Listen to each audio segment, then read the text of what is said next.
กราบสวัสดีครับอยู่กับผม1 วันยินดีต้อนรับท่านผู้ชมเข้าสู่ช่องแม็กแบ็กโจนมันนี่การสมาเราพีเป็นมองเกาเนาะเป็นคลิปที่3เนาะแต่ว่าจะเป็นอีพีที่6ที่7เนาะแต่ว่าจะเป็นคลิปที่3ที่ว่าเรามองนี้เนาะเรื่องนี้มีอยู่ว่าผีผูกคอตายเนาะผีตายโหงผูกคอตายเนาะเรื่องนี้เกิดขึ้นในปี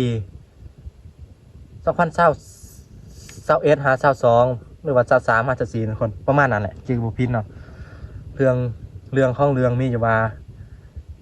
ผัวผูกคอตายผัวขาเมียแล้วผูกคอตายเนาะเรื่องนี้ก็เป็นทีโด่งดังในข่าว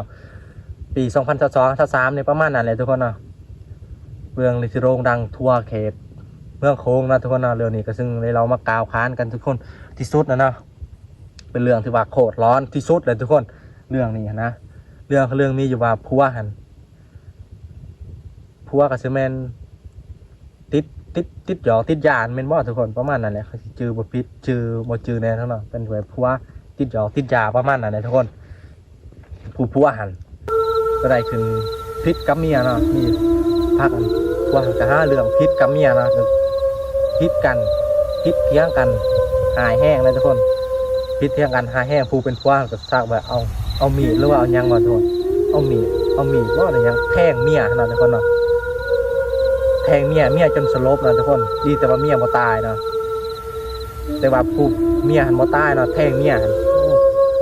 แทงทุบตีเมียในประมาณนั้นแหละแต่ว่าเมียสลบเนาะบ่ได้ตายผู้เป็นเมียบ่ได้ตายผู้เป็นผัวสงสัยประมาณร้อนยานะทุกคนบ้ายาเนาะ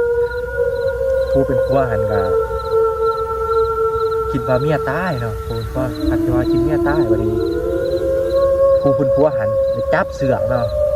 ขึ้นไปผูกข้อตายทั้งกุ้งมะขามเนาะโอ้ขึ้นผูกข้อตายทั้งกุ้งมะขามนะครับกุ้งมะขามมันโขดสูงเลยทุกคนกุ้งมะขามมันโขดสูงเลยขึ้นไปผูกข้อตายเทิงปลายใหม่นะทุกคนเนาะขึ้นไปผูกข้อตายเขา3 คนผูกข้อตายประมาณ3-4 โมงแรงเนี่ยประมาณนั้นผูกข้อตายเทิงปลายกุ้งใหม่เนาะ3 คนมาเห็นกันโดนเติมไปนะจนเสียชีวิตเนาะทุกคนเนาะ3 คนมาเห็นกันจนขาดใจตายแล้วนะเป็นพวกใหม่เนาะวันนี้หลังจากนั้นเขาหากันพากันเอาลงศพเอาลงยังเนาะก็ไปถึงไปฟังไปยังอะไรหลังจากคืนนั้นเนาะคืนที่ว่าเพิ่นตายนะหลอกเติมทุกคนนี่ซื้อหลอกแทนไพ่กับว่าจนมดบูบานนะทุกคนเนาะโคตรหลอกโคตรเหาะไว้ว่าคนไทยเขาเรียกว่าโคตรเฮี้ยนนะคนลาวก็จะว่าโคตรดุโคตรยังไงว่าโคตรหลอกเลยที่ตายโหงนะมันก็ธรรมดามันก็หลอกอยู่แล้วนะมันจะเฮี้ยนอยู่แล้วนะคือว่าเฮี้ยนอยู่แล้วนะวันหลังจากคืนนั้นเนาะคืนแรกหลอกแท้หลอกถึงแบบว่าทุกคนหลังจากที่ว่าเมียเพิ่นเข้าไปห้องหมอเนาะเมียเพิ่นเข้าไปห้องหมอผัดว่าฟื้นขึ้นเนาะเมียเพิ่นบริตายมาสลบหรือว่าซื้อเนาะบริตายเมียเพิ่นหลังจากที่ตายสงสัยผีหันสิจักว่าเมียเพิ่นมาทันตายนะทุกคนเนาะมาหลอนคนขนาดจนสิอยู่บ่ได้นะทุกคนว่าค้างเฮือนนะขนาดครูบาอยู่ในวัดนะทุกคนย่างไปหลอกครูบาอยู่ในวัดนะคนมันหลอกมันร้อนปีนึงเรื่องตัวนี้เพื่อนซ่านมาซองไปว่าไม่แปะนะเขาเอ็มเพื่อนเขาก็เอ็มเลยไม่แปะนะมันทุบตีไม่เผลอไม่แปะนะว่าไม่แปะนะมันทุบไม่แปะเผานะมันแปะย่างทั่วหอเพื่อนนะทุกคนเลยว่าทุบหอกทุบเพื่อนนะพวกมาขอมาค้ามถึงคนผูกก็แตกสันแห้งแห้งเทิงนะกลางคืนเนาะกระชิบมีล่มแรงนะช่วงนั้นเนาะประมาณเดือนไหนวะเดือน 1วะเดือน 1 ถ้าเดือน 2ว่าหรือว่าย่ำฝนเขาไปจื้อเราเดือนที่ว่าคนตายเนาะประมาณนั้นแหละทุกคนหลอกแท้หลอกเทิงหลอกมันแม่นจะขึ้นเดียวเลยทุกคนหลอก3-4 คืนหลอกติดต่อกันเลยทุกคนว่าแต่โต๊ะแรกประมาณ6 โมง10 โมง2 โมงนี่หลอกเลยทุกคนแบบว่าหลอกแต่ว่าเพื่อนกันอยู่ไก่ห้องเฮียนเนาะว่าทุบหลังคาหอกหลังคาห้องเฮียนนะไอ้เบิร์ดแบบผีมันเห็ดเนาะมันเห็ดได้เบิร์ดเนาะแต่ว่ามันหลอกนะทุกคนนะเพื่อนซ่านมาซองหลังคาห้องเฮียนนะเข้าขางเครื่องขางแล้วห้องเฮียนกับเพื่อนสังกะสีเนาะเพื่อนเขาก็อยู่เข้มทาเนาะเข้มนางเครื่องขางคนแทนนั้น โมเมนต์สิรอแต่เพื่อนเดียวฮะรอไปวันรอเบิดบาทนะทุกคนจากคืนมาเนี่ยประมาณทิศหนึ่งกับ2 ทิศเข้าจะมาหันขี่รถกลางคืนเนาะจะหางหลอกกลางคืนมาพวกมันหลอกมันร้อนขนาดครูบายังโมเวนนะทุกคนพ่อแม่พูดเฒ่าจะว่าพูดเฒ่าทำเมียเนาะรอแถเราเธอเข้ามาจนนอนเฮือนบ่ได้เนาะทุกคนเนาะจนเลยพาลูกไปนอนเฮือนต่างพวกมันร้อนว่าเอาลูกเมียคอยมาเอาลูกเมียคอยมาสินะเดี๋ยวพี่เรามาเอาลูกเมียคอยมาเอาลูกเมียคอยมาประมาณนี้นะเดี๋ยวว่าเนื่องจากว่าสงสัยจะพูดไปว่าพี่จะไปพูดว่าเมียเพิ่นมาท่านตายเนาะขนาดราคาของเขาเนี่ยไหนครึ่งขาคือสเปรย์เดี๋ยวนี้นะทุกคนแต่ว่าเขาตื่นมาเบิ่งกลางเวทก็ยังโบเป็นยังแต่ว่าตอนพี่มันหลอกนะว่าครึ่งขามันคือสเปรย์เดี๋ยวนี้นะเรื่องนี้ก็สร้างขนาดเขาก็ยังเฮี้ยนเนาะเฮี้ยนอยู่ม.7เนาะเฮี้ยนอยู่ม.7มูซึ่งว่ามูบ้านนั้นก็มาเล่าให้ฟังเนาะก็มาเล่าให้ฟังก็ดังในเรื่องนี้ก็ดังจนทั่วเขตเมืองโคงเนาะเลยหรือว่าผีผูกคอตายนะว่าขนาดอะไรทุกคนหลอกโคนร้านคนขนาดจั่วอยู่ในวัดครูบาเนาะก็ยังไปล้อเนาะเอาเมียเขาอยู่ซ้ายเอาเมียเขาขึ้นม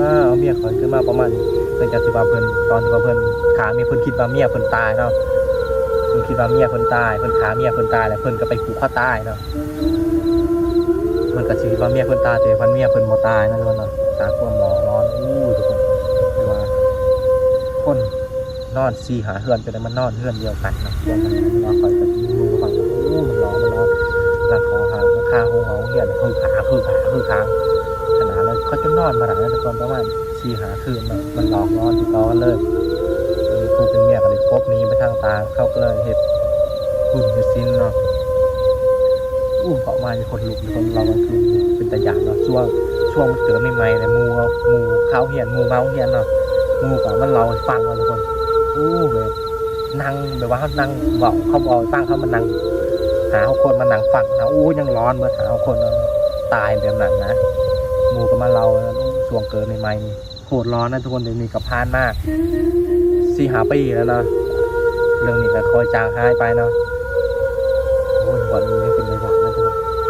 บอกแน่ฮานแน่บ่ฮานแน่ได้ดิเราทุกคนว่าเรื่องคนอายุก็ประมาณ2 ปีนะเว้ยเนาะทุกคนประมาณนั่นแหละก็เอาเมียแต่น้อยนะตายหลอกร้อนคนจ่านะทุกคนจ่าคนตายนะก็ยากอยู่แล้วนะคนถึงซื้อบาคนตายเนี่ยตอนนึงผูกข้อตายนะคนแห้งยานี่แห้งเป็นจริงแต่ว่าหลอกร้อนมาหลอกว่าร้อนแต่ว่าเรื่องจริงกันโหดกว่าเบลที่คอยเล่านะทุกคนแต่ว่าคอยเล่าเนื่องจากว่าคอยวัดซ้ำหน้าในการเล่านะคอยซื้อมาเล่าก็ซื้อประมาณนี้ว่าเรื่องจริงหันหลอกรู้กว่านี่ทุกคนแบบว่ามันร้อนครอบครัวฝ่ายยิงนะฝ่ายจะว่าเพิ่นอยู่เพิ่นในซานน้ำนะรอถึง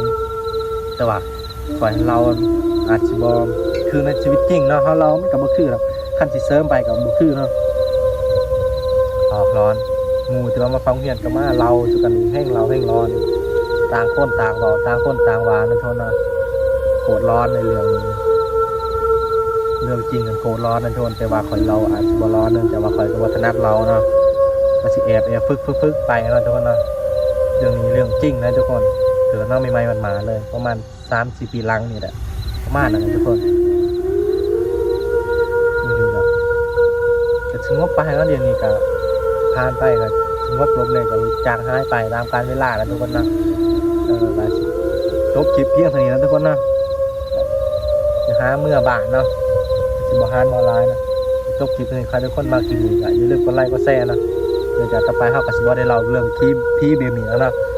เข้ากับสิบได้เราเรื่องพี่ตายโฮมแบบนี้นะเข้ากับสิเมื่อสุวรรณเนาะการเสียหาท้ายคลิปแบบคลายหมอคลายมันแก